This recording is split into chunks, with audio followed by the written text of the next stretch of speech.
It's your boy, Ed the Dread, and you are tuned into the Ed the Dread podcast. Yes, sir. Bam, bam, bam, bam. Welcome to your Money Mouth Monday. Today's topic has to do with a number of things going on the planet, which are disasters, right? I will say that disasters show you people's true colors. Many of times it's happened for me in actually seeing what my friends are made of, because those are the people that I'm closest with. And when like things that are horrible happen, we all kind of bond together and start making moves. And generally speaking, you will see what your friends' true colors are like, but also you'll just see how everybody in your community acts. So currently we have the disaster in Florida, which was Hurricane Helene, ravaged the state a couple of days ago. Shout out to the Juke Squad. Shout out to all the homies that I know on the Gulf Coast and all over Florida and other pieces of the country that got crazy rain and just had ridiculous things happen. But the eye of the storm, it came through the Gulf Coast, and the eye of the storm went through, I always say Florida is like the shape of a gun, and a lot of people in Florida own guns. So like I think like the trigger zone, right? I believe they call it the bend. First time ever hearing that, but I'm pretty sure that's what they said on the news at one point. But the eye of the storm went through the bend, and I've got homies from like Bradenton all the way around to Panama City. So again, shout out to Jack, Stick, Jay, Merrick, right? All the homies, all the skimmer homies from all over the Gulf Coast. Uh, I've been through hurricane disasters myself. So I feel for you, right?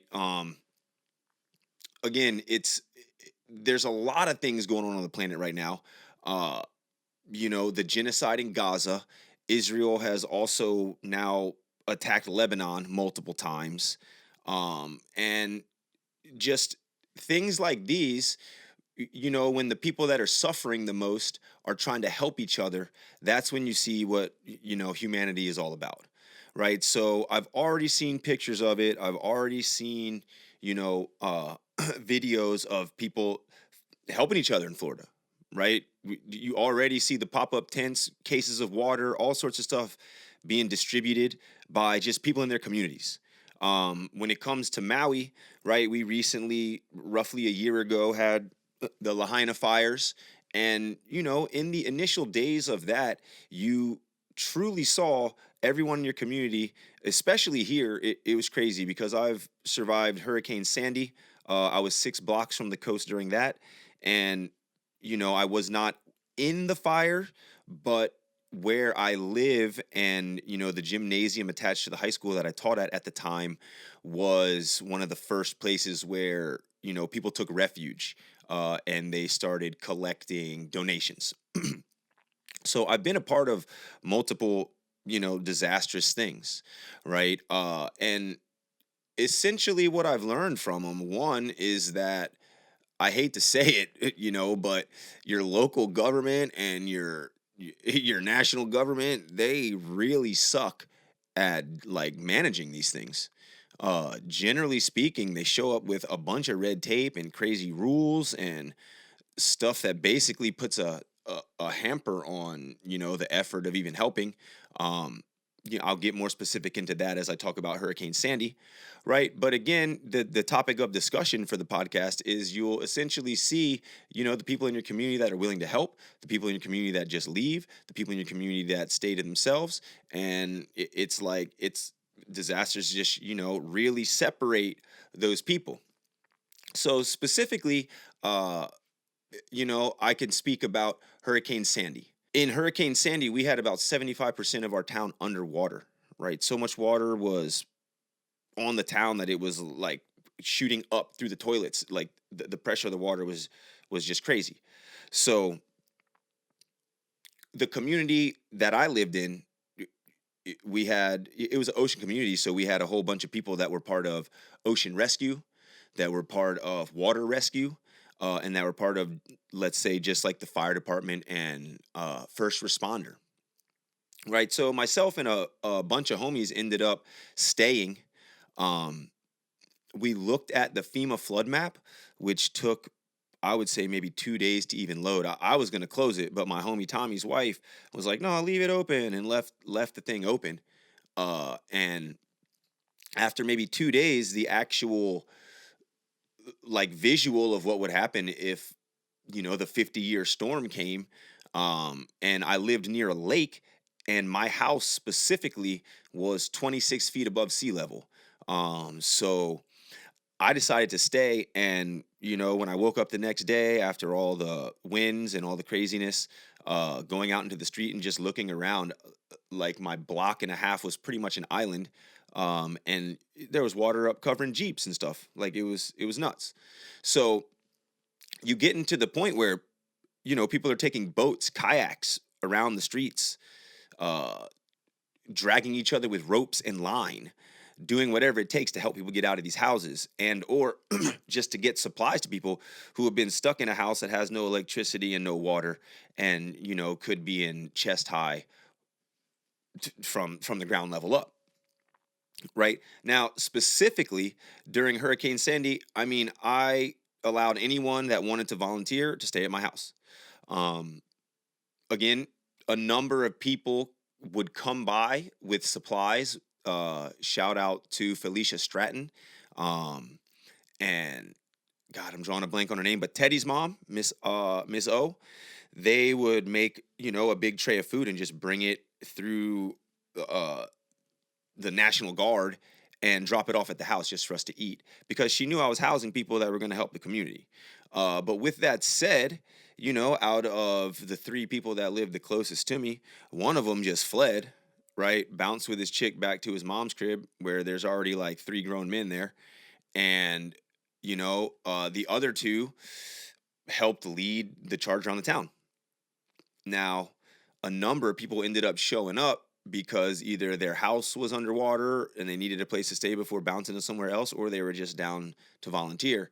And unfortunately for us, the hurricane wasn't the only thing. It was like a hurricane nor'easter, and then 2 days later, snow fell, rain and snow fell. So we're out in the street uncovering the sewer grates with leaves so that the water can leave the town, as they're pumping the freaking lakes and everything.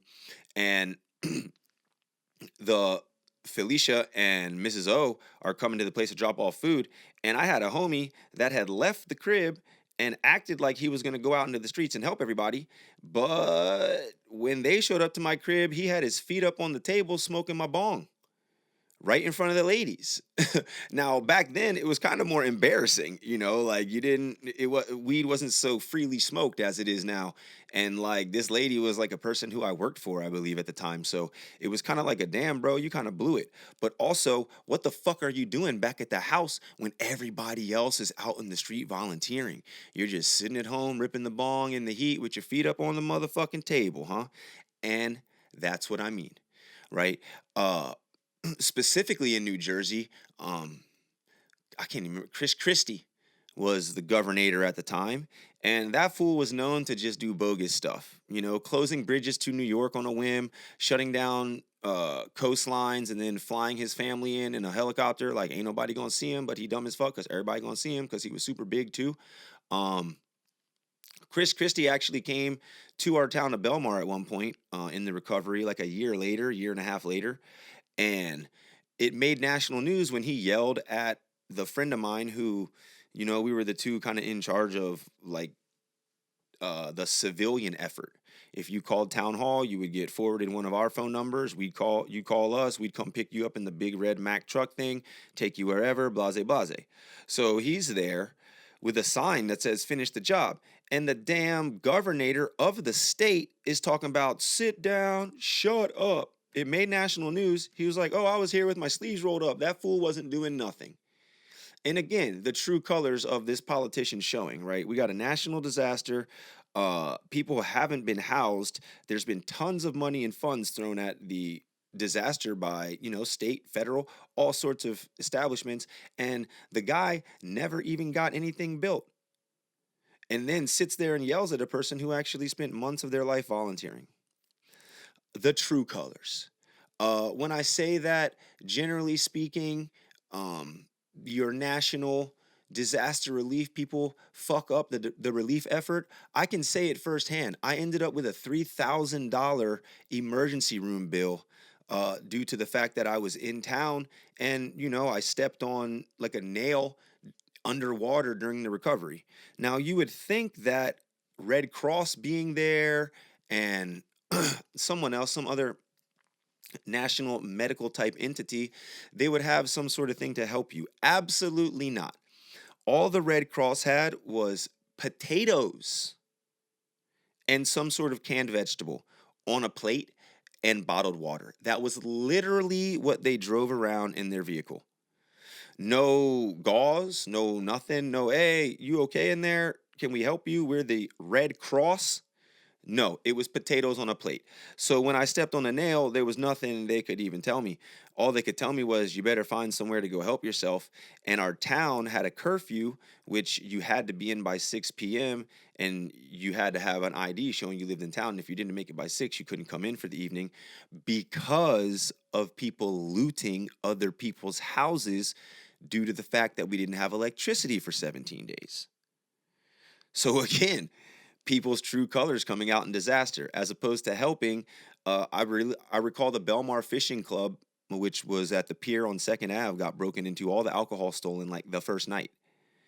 And people just know, oh, electricity's out, cameras are out, lights are out, everything's out. I'm gonna go get. But also, like I said, I had to travel out of town I had to go to the hospital because no medical thing anywhere near had anything for tetanus. Tetanus ends up being like the shot they have to give you, it needs to be chilled. It needs to be in a refrigerator. So with no electricity everywhere around that had a tetanus shot, other than the hospital, couldn't keep them chilled, couldn't keep them frozen, they couldn't be held. So I ended up having to go to the hospital, the only place with a generator. I had no insurance at the time. I got like a $3,000 bill and barely made curfew. But again, you know, they didn't even have a Band-Aid. You know what I'm saying? Like, Red Cross couldn't go, hey, bro, here's a Band-Aid, go to the hospital. They were like, we've got water and potatoes on a plate. Would you like waters and potato on a plate? You're like, nah, dog. Uh, and it's the same thing that happened here. They showed up here. Red Cross showed up. They're like, hey, stop taking all these donations and getting them to the people over there who have nothing. We have to manage what actually can go in and what can't, and da da da da da. So then it ends up all the other homies just take the shit elsewhere. People take them on jet skis and take it over without them. So lastly, one more time, when a disaster strikes, you will see people's true colors.